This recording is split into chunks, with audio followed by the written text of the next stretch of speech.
पग पर है संग तुम्हारे अन्नदाता। लहू किसानों का बन के पसीना सींचता है धरती का सीना। मेहनत का तेरी हक दिलवाने, नई तकनीक नई खोज बताने। पशुधन को गुणवान बनाना, पौध सुरक्षा को सिखलाना, खेती के सब गुर समझाने, भारत का सरताज बनाने। आठों पहर है संग तुम्हारे अन्नदाता अन्नदाता। नमस्कार, मैं सिरांधा आप सभी दर्शकों का अन्नदाता कार्यक्रम में स्वागत करती हूं।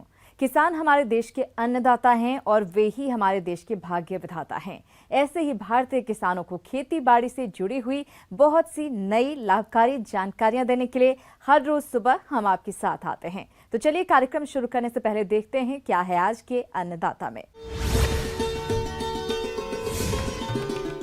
ड्रिप और मल्चिंग विधि से टमाटर की खेती पर किसान का अनुभव। स्ट्रॉबेरी की खेती बनी अधिक आमदनी कमाने का जरिया।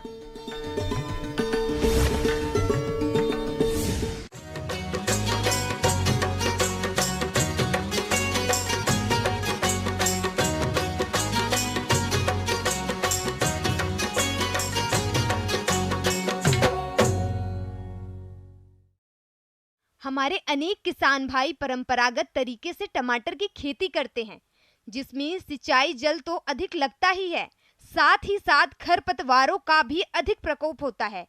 इसी बात को ध्यान में रखते हुए ग्राम देवलखेड़ी, जिला भोपाल के प्रगतिशील किसान विनोद कुशवाहा ने ड्रिप और मल्चिंग विधि से टमाटर की खेती कर रहे हैं। तो वो फसल से अच्छा उत्पादन प्राप्त करने के लिए कौन कौन से जरूरी कार्य को करते हैं, आइए जानते हैं इन्हीं से। मैं अभी अपने खेतों में टमाटर की फसल के बारे में आपको जानकारी दे रहा हूँ। मैंने टमाटर की फसल लगाई है, उसमें ड्रिप लगाई है, पन्नी मल्चिंग करवाई है। सबसे पहले मैं बीजों का चयन करता हूँ। मैं ये ध्यान रखता हूँ कि बीज अच्छे किस्म के हों। जो मैंने बीजों का चयन किया था वो उच्च किस्म के बीज होते हैं। ये कंपनी पहले से ही इनका बीज उपचार करके अच्छे से भेजती है। इसके लिए पहले अपने खेतों में छोटी छोटी क्यारी बनाता हूँ, 5 फीट चौड़ी, कम से कम 8 फीट लंबी क्यारी को तैयार करता हूँ, जिसके छोटे छोटे कंकर निकाल के बारीक मिट्टी तैयार करके और मजदूरों के द्वारा छोटी छोटी नाली बनाकर मैं बीजों को बुवाई करता हूँ। इस प्रकार नर्सरी तैयार करता हूँ। फिर मैं ध्यान रखता हूँ कि जैसे ही पौधा निकले तो उसके मैं निगरानी रखता हूँ कि इसमें कीड़े मकोड़े का प्रकोप तो नहीं है। किसान भाइयों, टमाटर की फसल से अधिक उत्पादन प्राप्त करने के लिए खेत की तैयारी और उर्वरकों का उपयोग करते हुए ड्रिप मल्चिंग को खेत में कैसे बिछाना है, इसकी जानकारी लेते हैं खुद इसी प्रगतिशील किसान से। मैंने अपने खेतों में ऐसी जगह का चयन किया जिस पर पानी का भराव ना हो और टमाटर की अच्छी फसल हो। मैंने भूमि चयन करने के बाद मैंने उसमें 2 बार कल्टीवेटर से जुताई की, जिससे क्या मट्टी उखली हो गई और अच्छी तरह हक गई। फिर मैंने एक बार रोटोवेटर से उसकी हकाई की, जिससे क्या कि मट्टी बहुत ही बारीक और अच्छी हो गई। फिर उसमें मैंने सिंगल सुपर फास्ट 3 बोरी डाला। सिंगल सुपर फास्ट डालने के बाद मैंने फिर इसमें एक बार कल्टीवेटर से उसको अच्छी तरह मिलाकर फिर उसमें बरे निकाले। बरे निकालने के लिए मैंने कल्टीवेटर की पीछे की 2 पांसों में जो लोहे की प्लेट आती है उससे बांधकर मैंने बरे निकाले। बरे कम से कम 1.5 फीट चौड़े होने चाहिए, जिससे क्या होता है कि दूरी अच्छी बने और बीच में चलने में भी बहुत आसानी रहती है। ड्रिप बिछाने के लिए सबसे पहले क्या है 2 इंची कास्ते का पाइप लिया, जहाँ से मेरे बरों का स्टार्टिंग होती है वहाँ पर मैंने उनको आड़ा करके बिछाया। फिर उसमें मैंने मजदूरों के द्वारा मल्चिंग का ड्रिप का पाइप एक एक करके एक पाल पर बिछाया गया हुआ है। वो बहुत ही आसानी से बिछ जाता है, जो रोल आता है 80 से बिछ जाता है। फिर मैंने जब ड्रिप पार के ऊपर ड्रिप बिछाने के बाद जो मल्चिंग की पन्नी होती है, मजदूरों के द्वारा एक मजदूर आगे आगे खोलते जाता है और 2 मजदूर उस पर बगल से मिट्टी चढ़ाकर दबाते चले जाता है, जिससे क्या होता है वो हवा आए तो उड़े ना, वो अच्छी से दबा कर वहाँ पर सेट हो जाए। मैं ये विशेष ध्यान रखता हूँ, जो ब्लैक कलर का पोर्शन होता है वो ज़मीन से चिपका हुआ, मतलब नीचे वाली सतह में होना चाहिए, और जो सिल्वर पोर्शन हो वो ज़मीन से ऊपर होना चाहिए, मतलब ऊपर साइड होना चाहिए, जिससे क्या होता है सूर्य के प्रकाश की किरणें पड़े तो रिफ्लेक्ट होके तो जो अपना खरपतवार उगता है उसको वहीं के वहीं दबा दे। किसान भाइयों, टमाटर की आधुनिक तकनीक से खेती करने के लिए पौध का उपचार कर रोपाई करते समय कौन कौन सी बातों का ध्यान रखें, इसकी जानकारी कुछ इस प्रकार से है। पौध को उखड़वाता हूँ तो मजदूरों से ये विशेष करके मैं बोल देता हूँ कि जब पौध को उखाड़ो तो उसको ज़मीन से जड़ से पकड़ कर उखाड़ें कि वो बहुत आसानी से उखड़ जाए, ना कि जड़ टूटे और ना ही उसका तना टूटे। पौध तैयार हो जाए तो मैं उसको उखाड़ने के बाद मैनकोडाइन प्लस कार्बन डाइऑक्साइड में उसके जड़ों का उपचार करता हूँ, जिससे क्या जड़ों में कोई भी प्रकार का कीट या फंगस ना लगे। फिर जो मैंने गड्ढे की दूरी जो की थी 10 इंच चौड़े दूर और 1.5 फीट लंबाई से गड्ढे की दूर करी, तो इस प्रकार मैंने कतार से कतार की दूरी 1.5 फीट रखी और पौध से पौध की दूरी 10 इंच दूर रखी। इस प्रकार मैंने हर गड्ढे में एक एक पेड़ लगाता गया और मैंने इस प्रकार टमाटर की पौध की रोपाई की। मैंने विशेष ध्यान ये रखा कि टमाटर की रोप का जब मैं रोपाई करूँ तो मौसम ठंडा हो और गर्मी ना हो। तो मैंने समय 3 बजे से 4 बजे के बीच में टमाटर की पौध की रोपाई की और शाम को 9 बजे रात्रि में मैंने ड्रिप से आधा घंटा पानी छोड़ दिया, जिससे कि अगर टमाटर के पौध ज़मीन से पन्नी से चिपकी नहीं और जलते नहीं है। तो इस प्रकार मैंने पौधों की रोपाई करी मजदूरों के द्वारा। ड्रिप में एक वेंचुरी लगी हुई होती है, जिसके द्वारा हम खाद और उर्वरक की मात्रा पौधों तक पहुंचाते हैं। वेंचुरी का उपयोग यह होता है कि उसमें कम मात्रा में अच्छी किस्म के खादों को हम वेंचुरी के द्वारा पानी में डालकर हम पौधों तक पहुंचा देते हैं। वेंचुरी से क्या करते हैं कि एक डिब्बा लेते हैं या आप टंकी भी ले सकते हैं, उसके में खाद को घोलकर वेंचुरी का पाइप उसमें डालकर छोड़ दो, तो जिससे क्या होता है कि पानी चलता रहता है और थोड़ी मात्रा में वेंचुरी के द्वारा खाद उसमें अपने पौधों तक पहुंचता रहता है जब तक पानी चलता रहे। मैं ये ध्यान रखता हूँ वेंचुरी में कि अपनी फसल को किस 15-15, 20-20 दिन के अंतराल में खादों का मैं उपयोग करता रहता हूँ और मैं देखता रहता हूँ कि कब मेरी फसल को कब खाद लगना है और कब उसके उपयोग करना है। इसके अलावा ड्रिप और मल्चिंग विधि से टमाटर की खेती करने पर इस किसान को किस तरह से लाभ मिलता है, इसकी जानकारी लेते हैं खुद इसी किसान से। तो मैंने इस बार अपने खेतों में ड्रिप और मल्चिंग का उपयोग किया है। ड्रिप और मल्चिंग का उपयोग करने से मुझे ये फ़ायदा होता है कि कम पानी लगता है ड्रिप के द्वारा, और मल्चिंग के द्वारा ये फ़ायदा होता है जो खरपतवार नाशक होता है ना, वो उगता नहीं है और वो वहीं अंदर ही अंदर समाप्त होता है, जिससे कि मेरे पेड़ों को अच्छे से अच्छे उर्वरक उपलब्ध हो। मैंने जो ड्रिप खरीदी हुई है अपने खेत के लिए, जो अपने टमाटर की फसल में लगाई गई जो ड्रिप है, जो मुझे गवर्नमेंट द्वारा उस पर सब्सिडी मिली है, उसके लिए मैंने अपने गांव के ग्राम सेवक के द्वारा, जो कृषि विभाग द्वारा अधिकारी होता है हर गांव में उपलब्ध होता है, उससे मैंने जाके मिला और उसने मुझे गवर्नमेंट के द्वारा उसमें ड्रिप पे सब्सिडी प्रदान करवाई है। किसान भाइयों, अभी तक आपने खेती से जुड़ी हुई कुछ उपयोगी जानकारियां देखी। अब लेते हैं एक छोटा सा ब्रेक, जल्द ही लौटेंगे और कार्यक्रम में आगे भी हैं खेतीबाड़ी से जुड़ी हुई महत्वपूर्ण जानकारियां। आप बने रहिए हमारे साथ।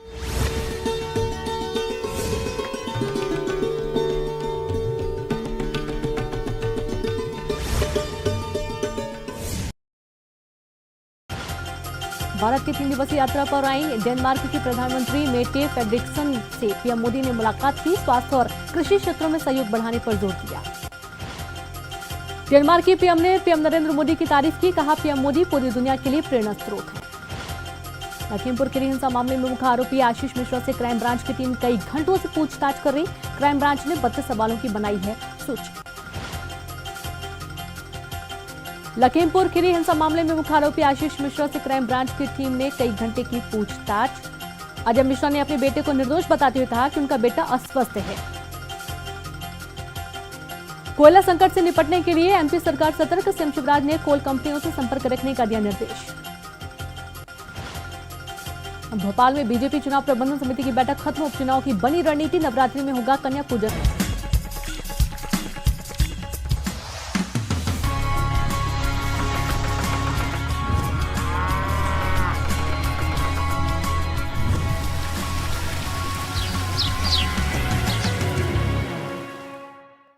ब्रेक के बाद आप सभी दर्शकों का अन्नदाता में स्वागत है। चलिए अब रुख करते हैं अगली कड़ी की ओर।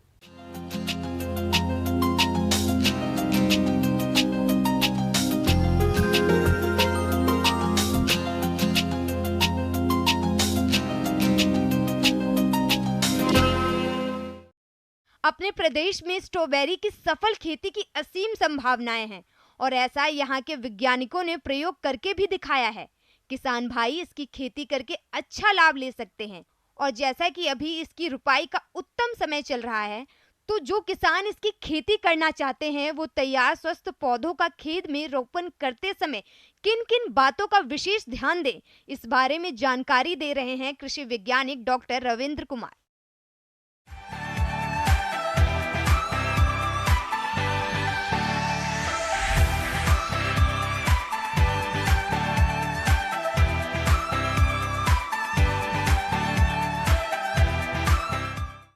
नमस्कार किसान भाइयों, आज हम चर्चा करेंगे स्ट्रॉबेरी की खेती के बारे में। जैसा कि हम सभी जानते हैं कि ठंडे क्षेत्रों में स्ट्रॉबेरी बहुत पहले से उगाई जा रही है, परंतु बहुत सारी ऐसी किस्मों का चुनाव किया गया है और अनुसंधान के फलस्वरूप ये पाया गया है कि मैदानी क्षेत्रों में भी स्ट्रॉबेरी की खेती बहुत ही सफलतापूर्वक की जा रही है। स्ट्रॉबेरी की खेती चूँकि एक ये ऐसा फल है जो सामान्य रूप से ठंडी जलवायु में ही उगाया जाता है, तो ये अभी भी मैदानी क्षेत्रों के लोगों के बीच में बहुत ही ज़्यादा लोकप्रिय हो रहा है और वो लोग बहुत चाव से इसे खाना पसंद करते हैं। ये विटामिन सी का एक बहुत ही अच्छा स्रोत होता है, तो इस वजह से देखा जाए तो पोषण की दृष्टि से भी एक महत्वपूर्ण फल ये हो जाता है। चूँकि मैदानी भागों में अभी उसका इतना ज़्यादा प्रसार नहीं हुआ है, तो जो भी किसान भाई इसकी खेती कर रहे हैं वो उससे अच्छा मुनाफा भी कमा रहे हैं। पर किसान भाइयों, चूँकि जैसा हमने बताया कि ये ठंडी जलवायु की एक फल है, तो इसमें कुछ विशेष बातों का ध्यान रखना होता है जब हम मैदानी भागों में इसकी खेती करने की सोचते हैं। सबसे पहले बात आती है किसान भाइयों इसमें प्रजातियों के चुनाव की। तो बहुत सारी प्रजातियां इसमें विकसित की गई हैं, परंतु जो मैदानी क्षेत्रों के लिए हम उसको जिनका चुनाव कर सकते हैं उनमें डगलस, विंटरडॉन, कामारोजा इस तरह की प्रजातियां हैं जो मैदानी क्षेत्रों के लिए बहुत ही ज़्यादा उपयोगी और बहुत ही ज़्यादा अच्छी पाई गई हैं। उसमें अधिक उपज भी प्राप्त होती है। किसान भाइयों, इसमें स्ट्रॉबेरी की जो खेती होती है, इसमें जब हम खेत की तैयारी की बात करते हैं तो चूँकि हम इसमें बेड बना के इसकी खेती करते हैं, तो इसलिए भूमि की अच्छी प्रकार से जुताई करके उसको समतल बना लें, पाटा लगा के, और फिर इसमें जो है 2 से 3 फीट चौड़ा यानी 1 मीटर चौड़ा लगभग हम बेड तैयार करते हैं और 2 बेड की दूरी जो है 2 से 2.5 फीट की हम रखते हैं।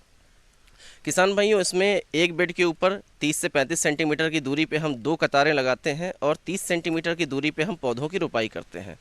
किसान भाइयों, अगर हम बात करते हैं पौधों के चुनाव की, ऊतक संवर्धन तकनीक है जिसे हम टिश्यू कल्चर भी कहते हैं, उसके द्वारा जो पौधों को उत्पादन पौधों का किया जाता है वो बहुत ही उपयुक्त होते हैं। और इनकी जब हम रोपाई कर देते हैं तो इसमें जो इसके पहले महत्वपूर्ण जो एक प्रक्रिया होती है वो होती है मल्चिंग की। मल्चिंग जिसे हम पलवार भी कहते हैं। तो इसमें हम धान के पुआल का इस्तेमाल कर सकते हैं यदि हमारे पास उपलब्ध है तो, या फिर हम पॉलीथीन प्लास्टिक मल्चिंग का भी इसमें प्रयोग कर सकते हैं। पलवार बिछाना स्ट्रॉबेरी उत्पादन में ये महत्वपूर्ण प्रक्रिया है। ये कार्य जमीन की ऊपरी सतह पर सूखे पत्तों, टहनियों या घास फूस से ढककर किया जाता है, परंतु आजकल पलवार बिछाने के लिए अधिकतर प्लास्टिक मल्च का इस्तेमाल किया जाता है। स्ट्रॉबेरी में इसका प्रयोग करने से फल सीधे मिट्टी के संपर्क में नहीं आते, इससे फलों को सड़ने से बचाया जा सकता है। साथ ही खरपतवारों का नियंत्रण करने एवं सिंचाई की आवश्यकता को कम करने का कार्य ये करती है।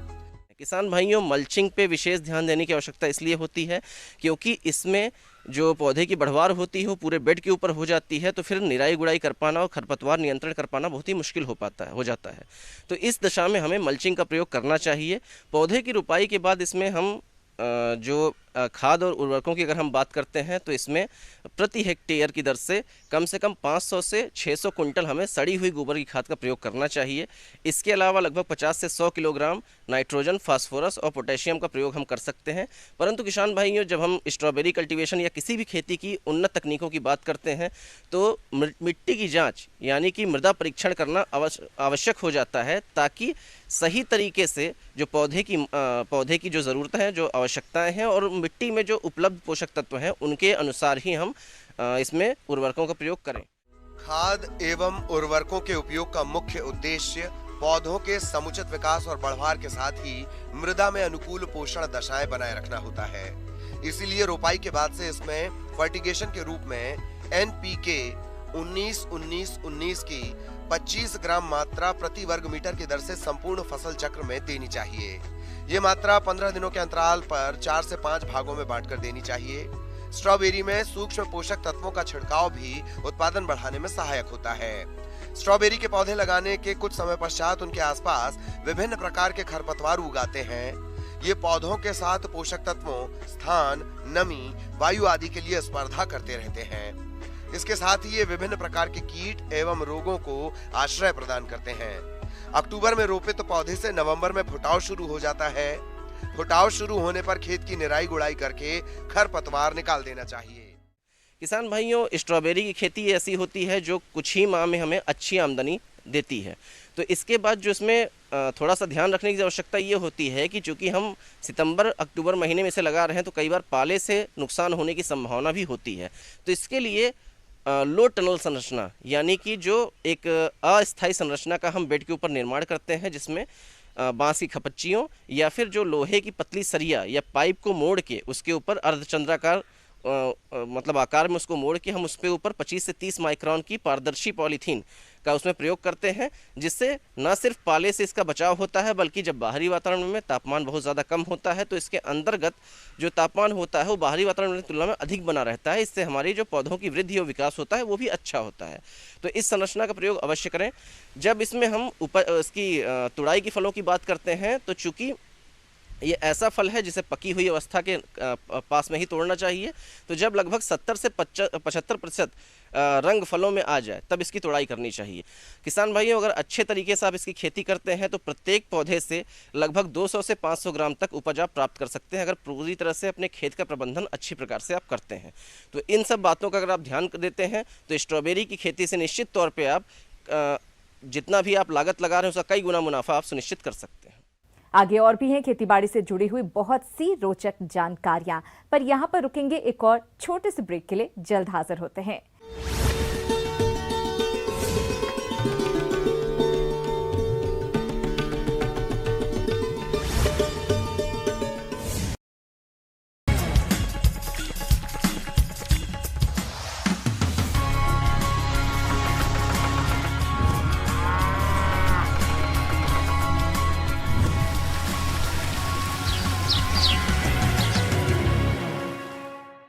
ब्रेक के बाद एक बार फिर से आप सभी दर्शकों का अन्नदाता कार्यक्रम में स्वागत है। बढ़ते हैं अगली प्रस्तुति की ओर।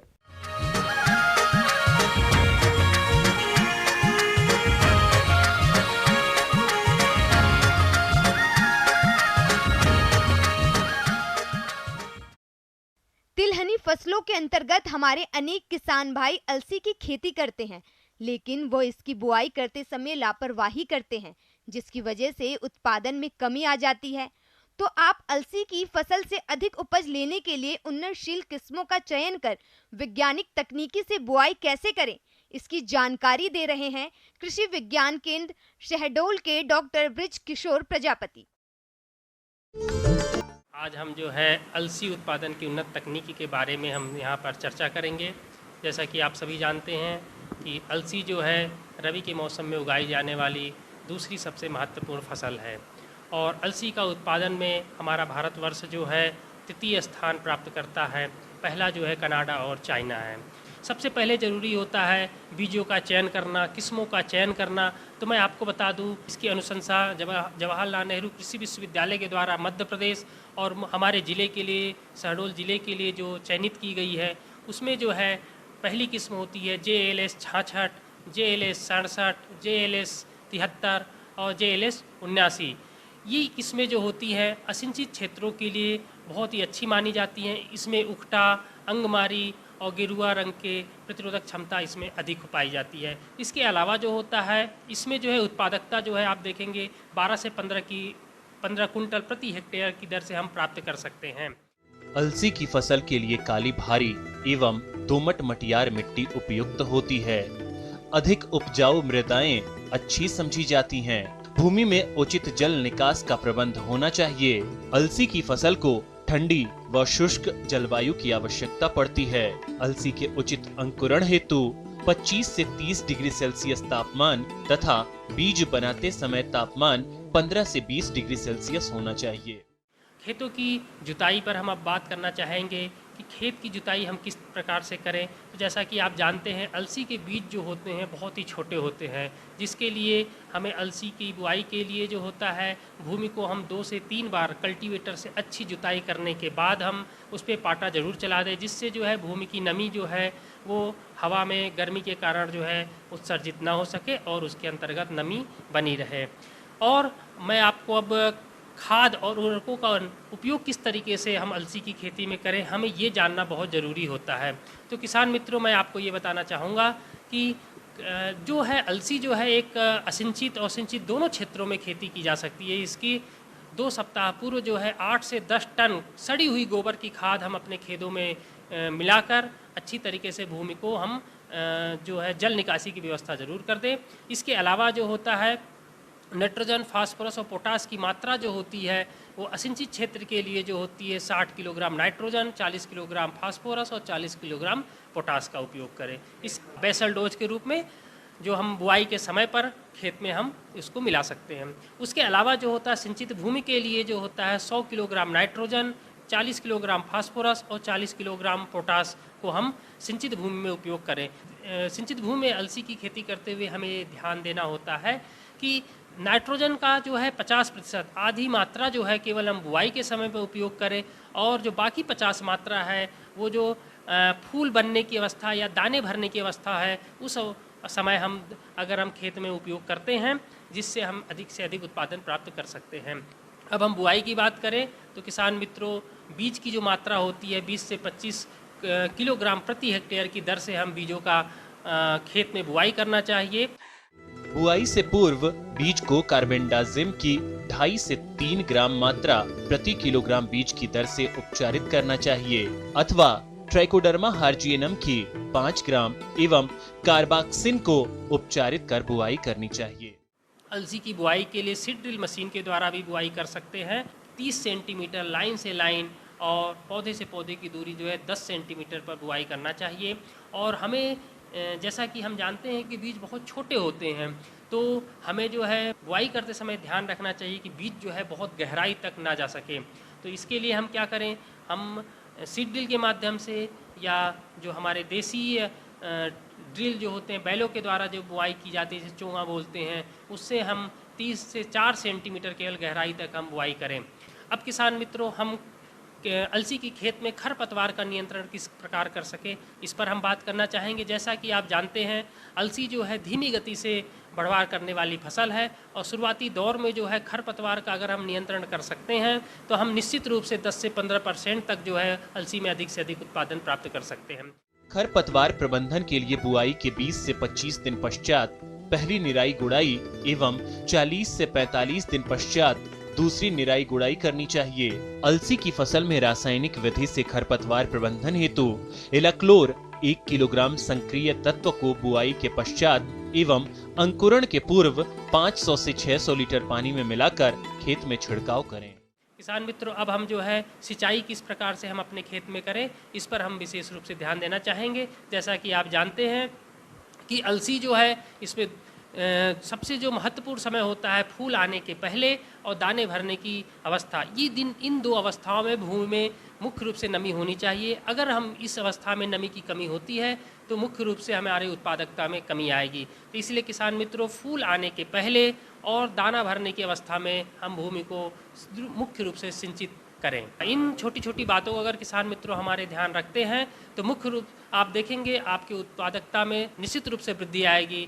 धन्यवाद।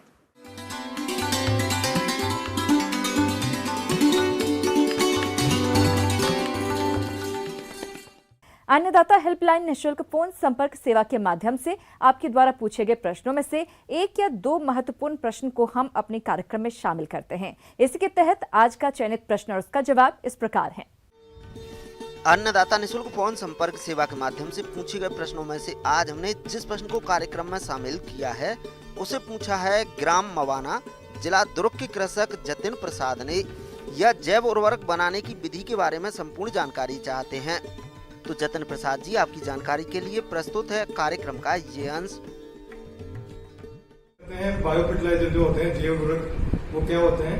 तो जैव उर्वरक एक प्रकार के सूक्ष्म जीवाणु होते हैं जो वायुमंडल में उपस्थित स्वतंत्र नाइट्रोजन का स्थिरीकरण करते हैं और पौधे को नाइट्रोजन उपलब्ध कराते हैं तथा अघुलनशील फास्फोरस को घुलनशील रूप में परिवर्तित कर देते हैं, जिससे पौधे आसानी से उसको ग्रहण कर लेते हैं। आधुनिक युग में कृषि लागत को कम करने, पर्यावरण प्रदूषण को कम करने, मृदा के स्वास्थ्य को बनाए रखने के लिए ये इनका जैव उर्वरकों का प्रयोग और भी बढ़ाना जरूरी हो जाता है। राइजोबियम कल्चर, जिसका प्रयोग केवल दलहनी फसलों जैसे मूंग, उड़द, अरहर, चंवला, चना, मटर, मसूर आदि के लिए किया जाता है। इसके प्रयोग से 10 से 12 किलोग्राम रासायनिक नाइट्रोजन की बचत होती है एवं फसल में 20 से 35% तक की वृद्धि होती है। आइए एक नजर डालते हैं इसके प्रयोग विधि पर। किसान भाइयों, 3 पैकेट या 600 ग्राम राइजोबियम कल्चर से 10 से 12 किलोग्राम बीज उपचारित कर सकते हैं। 1 लीटर गर्म पानी में 150 ग्राम गुड़ घोलकर ठंडा करें तथा इसमें कल्चर पैकेट अच्छी तरह से मिलाएं। तैयार घोल को बीजों पर छिड़क कर हल्के से मिलाएं जब तक कि बीजों पर एक समान परत ना चढ़ जाए। उपचारित बीजों को साफ कागज या बोरी पर फैलाकर छाया में 10 से 15 मिनट तक सुखाते हैं, फिर उसकी बुवाई करते हैं।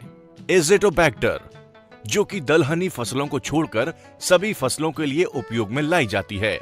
एज़ोस्पाइरिलम, ये धान, मक्का तथा गन्ने की फसल हेतु विशेष उपयोगी है। फिर इसके बाद में अपन बात करते हैं कि इनका प्रयोग किस प्रकार किया जा सकता है। जैव उर्वरक जो है उनका 3 प्रकार से प्रयोग किया जा सकता है। नंबर पहला है इनका बीज उपचार किया जा सकता है। दूसरा जो इसका आप प्रयोग कर सकते हो है कंद या जड़ उपचार। तीसरा जो इसका प्रयोग है वो है मृदा उपचार। मृदा उपचार करने के लिए 2 से 3 किलोग्राम कल्चर लेकर के उसमें 20 किलोग्राम वर्मी कंपोस्ट या जो कंपोस्ट या गोबर की खाद सड़ी हुई हो और 20 किलोग्राम भुरभुरी मिट्टी लेकर के इसका एक और तैयार करते हैं। और उसके बाद में लास्ट जुताई के समय इसका खेत में यूनिफॉर्मली डाल सकते हो या बुआई के बाद जब पहली सिंचाई आपको देनी हो उससे पहले आप खेत में यूनिफॉर्मली इसको खेत में छिड़क करके उसके बाद में सिंचाई दे सकते हैं। तो इस प्रकार से इसका मृदा उपचार में भी काम में आ जाता है। तो 3 प्रकार से आप इसको ये उर्वरकों का यूज में प्रयोग में ला सकते हैं। किसान भाइयों, अन्नदाता आपकी सेवा के लिए संकल्परत है। कृषि संबंधित समस्या और सुझावों के लिए आप हमें इस पते पर संपर्क कर सकते हैं। प्रोड्यूसर अन्नदाता, news 18 Madhya Pradesh Chhattisgarh, Ramoji film city Hyderabad 501512। साथ ही आप हमें ईमेल भी कर सकते हैं। हमारा ईमेल है p18annadatamp@nw18.com। इसके अतिरिक्त आप हमें निःशुल्क हेल्पलाइन नंबर पर सोमवार से शनिवार सुबह 10 बजे से शाम 4 बजे के बीच संपर्क कर सकते हैं। किसान भाइयों, अब समय हो रहा है आपसे विदा लेने का, तो हमारी पूरी अन्नदाता टीम को दीजिए इजाजत। कल फिर आपसे मुलाकात होगी कृषि संबंधित कुछ और महत्वपूर्ण जानकारियों के साथ। नमस्कार।